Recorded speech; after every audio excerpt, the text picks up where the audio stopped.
नाजरीन 6.5 करोड़ साल पहले माउंट एवरेस्ट की साइज जितना एस्टेरॉयड हमारे प्लेनेट से टकराया था, क्योंकि 10 किलोमीटर फैले हुए एस्टेरॉयड ने जमीन का पूरा नक्शा ही बदल डाला। ये तबाही इतनी ज्यादा खतरनाक थी कि इसने सारे प्लेनेट से डायनासोर्स को खत्म कर दिया। लेकिन आज इंसानों के पास ऐसी जदीद टेक्नोलॉजी मौजूद है जिससे अर्थ की तरफ बढ़ते हुए एस्टेरॉयड्स का पहले से ही अंदाजा लगाया जा सकता है, और ये टेक्नोलॉजी वसअत के साथ साथ एडवांस्ड होती जा रही है और हम ज्यादा से ज्यादा दूर मौजूद एस्टेरॉयड्स को भी देख सकते हैं। नासा के पास माजी में जमीन के करीब से गुजरने वाले 26,115 एस्टेरॉयड्स की लिस्ट मौजूद है। 16,420 ऐसे एस्टेरॉयड्स हैं जिनका साइज 100 मीटर से भी छोटा है, और 8,807 ऐसे हैं जो 1 किलोमीटर तक फैले हुए हैं, और 888 ऐसे एस्टेरॉयड्स हैं जिनका साइज 1 किलोमीटर से भी ज्यादा बड़ा है। लेकिन इसमें कोई भी एस्टेरॉयड सीधा जमीन की तरफ नहीं आ रहा, मगर मुस्तकबिल में ऐसा भी हो सकता है कि वक्त के साथ साथ कोई एस्टेरॉयड अपना रास्ता बदल ले और इसके बाद अर्थ से आकर टकरा जाए।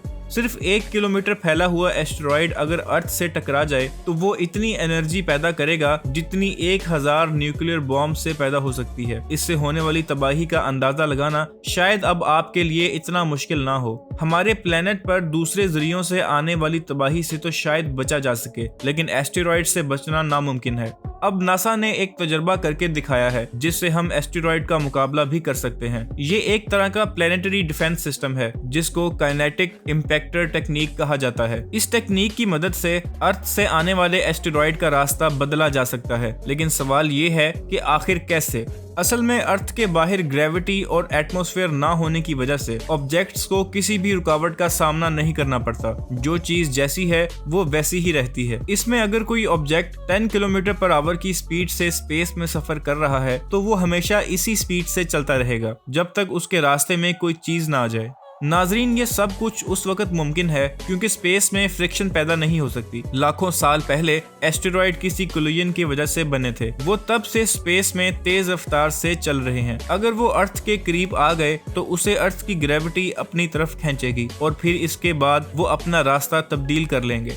इस चीज से बचने के लिए नासा साइंटिस्ट ने एक आइडिया पेश किया कि अर्थ के एटमॉस्फेयर में एंटर होने से पहले ही इन एस्टेरॉयड्स का किसी स्पेस प्रॉप से कोलिजन करवाया जाए, लेकिन ये कोलिजन इतना बड़ा हो कि वो एस्टेरॉयड के रास्ते को हमारे प्लेनेट के रास्ते से हटा दे। जैसे ही नासा को कोई बड़ा एस्टेरॉयड अर्थ की तरफ बढ़ता हुआ दिखेगा तो इन स्पेस प्रॉप्स को उन एस्टेरॉयड्स की डायरेक्शन में एक खास एंगल पर जाकर हिट करवाया जाएगा। इस थ्योरी को साबित करने के लिए कि वाकई ऐसा हो भी सकता है कि नहीं, नासा ने एक और तजर्बा करने का फैसला किया।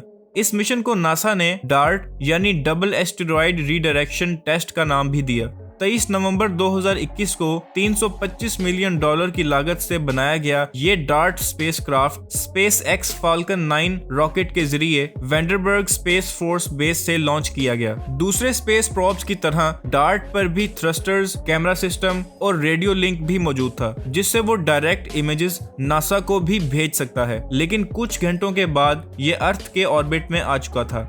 हमारे प्लेनेट से 1 करोड़ किलोमीटर दूर 170 मीटर बड़ा ये डायमोरफोर्स है, जो अपने से 5 टाइम्स बड़े प्लेनेट को ऑर्बिट करता एक छोटा सा मून है। हमारे चांद के मुकाबले में ये सिर्फ छोटा है, लेकिन इसका असल वजन तकरीबन 500 करोड़ किलोग्राम है, जबकि दूसरी तरफ डार्ट का वजन 579 किलोग्राम है। यानी इसका मास डायमोरफोर्स के मुकाबले में 0.00001% ही है। लेकिन जब बात हो रही हो स्पेस फिजिक्स की तो वजन से ज्यादा स्पीड मैटर करती है।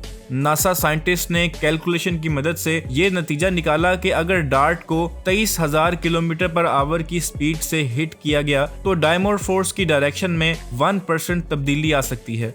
कई महीनों के सफर के बाद 26 सितंबर 2022 को जब कोलिजन में चंद घंटे बचे थे तो नासा ने डार्ट पर लगे कैमरा से कोलिजन की फुटेज को लाइव कर दिया। 23,000 किलोमीटर फी घंटा की रफ्तार से बढ़ता हुआ डार्ट पहले इस छोटे डायमोरफोर्स प्लेनेट को पार करता है, जिसके इर्द गिर्द डायमोरफोर्स ऑर्बिट कर रहा है। इसके बाद वो बढ़ता हुआ 2 फुटबॉल फील्ड्स जितने बड़े एस्टेरॉयड में जा लगता है। इसके बाद नासा का डार्ट से कनेक्शन हमेशा हमेशा के लिए खत्म हो गया।